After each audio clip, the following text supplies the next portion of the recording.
how do you even start these kinds of videos? Like, if you don't have one of those trap introductions that's like in the background with your like fucking text spinning and everything. Who fucking knows? But hey, let's give it a go the only way I know how. What's up, guys? Unit Lost, Stylosa here, and today, ladies and gentlemen, we're going to say that your rank doesn't matter. Yep, just doesn't matter. Now, for 10 minutes, I'm just going to sit here and just let you think about that. Oh yeah, also, your level doesn't matter, and your skins don't matter, and the meta doesn't matter, and any PTR changes, yeah, they don't matter as well. Just nothing matters. Nothing matters. Nothing matters. Okay, no more Stylosa memes. But I do have a reason for buying this stupid microphone all the way from Western Victoria, Australia, instead of down the fucking road from my house, which could have taken 1 day instead of 2.5 weeks. It's because I love Overwatch. This stupid, meme-ridden mess of a game that's just so highly polished and so goddamn enjoyable that you just keep playing it, and keep playing it, and keep playing it for like 500 hours. But recently, Jeff, no, not Jeff Kaplan, I'm not prepared to wrestle with Jeff, I'm not ready for death just yet. No, Jeff Goodman, he posted in the forums about the lack of developer feedback on D.Va changes.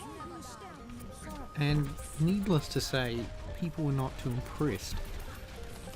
Specifically for the part where he insinuates that he would rather replace, everyone's favorite hero with an attack mech. Even though D.Va is an attack mech that harasses people. But no, he seems to disagree, which would be fine. But then you have Jeff Kaplan, who's been the face pretty much all of Overwatch, the one who gets memed so hard, come out and say that she's a harassing character.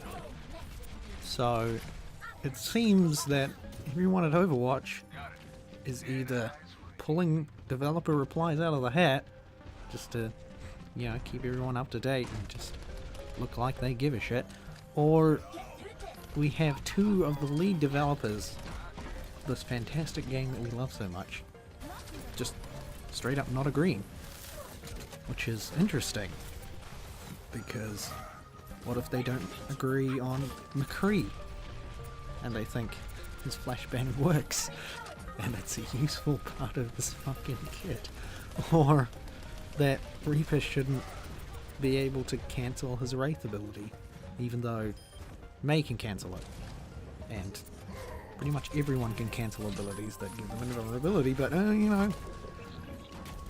fuck Reaper, I guess. I think the general consensus at the beginning of Season 3 was that D.Va was incredibly strong. 400 armor, 200 health, basically rip anyone who didn't do a lot of damage, like Roadhog. But even if it was to be changed, I think everyone was more around the lines of 300 health, 300 armor, which seemed fair at the time, but Blizzard decided to go for 400 health, 200 armor. So, okay, that kind of sucks, but you just roll with it. You disengage earlier, you keep your healers closer to you, and you still kick ass. But when we asked for some feedback concerning, is she underpowered, is she unusable, as some people have said, even though you still have pros like Mickey absolutely dominating tournaments as D.Va, but the answer that we got was more worrying than anything else. I don't know if it was a flub or if, you know, he's just having a spicy mean prank on us all, but Jeff is kind of insinuating that as opposed to sort of fixing characters, or at least looking at them and changing them based on community feedback, he'd rather just make another hero. So, what happens when they look at McCree? And they go, oh well, his flashbang's pretty hit or miss sort of thing, unless you're incredibly good with the way that it works. There's been videos about how it doesn't come straight out of his hand, or it doesn't go around corners, or things like that. Would Blizzard then create a character with a flashbang that works as opposed to just fixing McCree? Or in the case of Reaper, where he's not doing too well, he's pretty low in the meta right now because he just can't get close enough and can't do enough damage to those damn tanks. Oh well, let's create another shotgun character who can get close.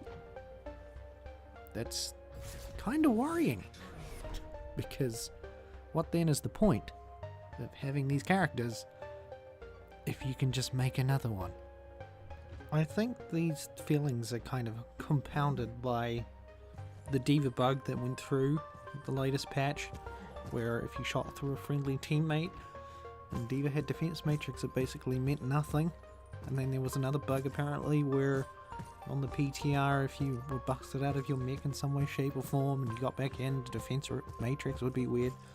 But it's not that I'm worried about D.Va per se. Like, I like a D.Va, she's cool, but I don't necessarily agree with that philosophy of development. Oh, we have heroes that we kind of thought would fit into X category. Oh, they're not fitting in that X category anymore because we released Ana or we released something else. Better make another hero. I don't think that works. On top of that, you have Bastion, who gets buffed up the ass. Like, we're talking Omnic Crisis V2. And it's on the PTR for however long it was, I think it was like 2 or 3 weeks. Pretty much everyone sort of came out who could actually get on the PTR and said, hey, don't put this on live. It's kind of crazy. So, they put it on live. And what do you know, 2 days later, yeah, we're nerfing Bastion because he's a little bit overpowered. Well, what then is the point of having a PTR where we can tell you what we think works and what doesn't, just for you to put it on live anyway to change it 2 days later? Feels like a waste of time.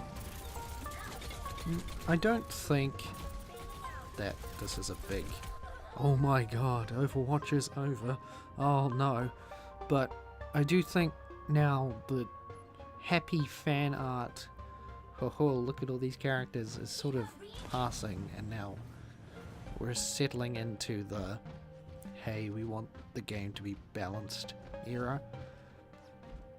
And if Blizzard want to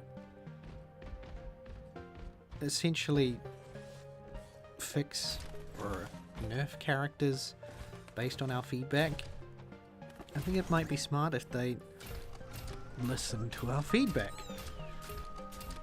Or if they don't agree with what we think of characters, explain why. Instead of just being like, D.Va's a bully, you're wrong, it's not how she's supposed to be played, she's supposed to use defense matrix, GG, easy, goodbye. So I hope this doesn't set a precedent now. I hope that this is just a one-off because they're tired of D.Va mains filling up the forums being like, hey, change D.Va back, I want to be able to solo carry, which is something they've said they don't like before. But yeah, it's something to think about.